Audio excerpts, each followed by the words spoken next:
বাংলাদেশ মানেই বিনোদন, বাংলাদেশ মানেই ছ্যাবলামি, বাংলাদেশ মানেই পাগলামি, বা বাংলাদেশ মানেই ভাইরাল। আমি যে বিষয়টা নিয়ে কথা বলতে এসেছি সেটা হচ্ছে বাংলাদেশি একটা রাশিয়ান মেয়ে, জানি না কি ভিটামিনের প্রভাবে এরকমই সাদা হয়েছে।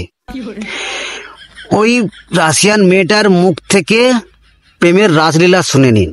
আমি 3 দিন প্রেম করে আমি বাই টাটা বাই বাই এতটুকুই। যদি দেখি যে হ্যাঁ সুন্দর ছেলেটা, তখন একটু রিপ্লাই দিই, okay I love you too, 3 দিন হাইস, তারপর ব্লক। 1 মাস ধরে চুন মেখে মেখে ফর্সা হয়েছিস, তার আবার 2 টাকার ভাব। তোর অ্যাটিটিউড না পিছনে গুজে নে। লয়ালিটি ছাড়া পৃথিবীতে আর কিছুই না আমার মনে হয়। আসলে একটা লয়াল পার্সন থাকবে সারা জীবন আমার সাথে থাকবে।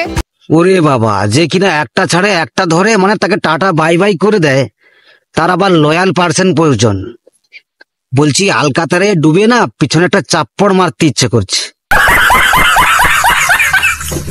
সাপোজ আমি একটা রিচ কিড বিয়ে করলাম, বা রিচ একটা পার্সন বিয়ে করলাম, বা কোনো ড্যাডি সুগার ড্যাডি বিয়ে করলাম, ওকে দেন কি হবে?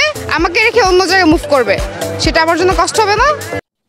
আমার একটা কোশ্চেন আছে, তোর আসলে কিরকম ছেলে দরকার বল? লয়াল, হ্যান্ডসাম, না ড্যাডি সুগার? কথা কি ক্লিয়ার না ভেজাল আছে? পুরুষ মানেই ধোকা, মানে প্রেম মানেই।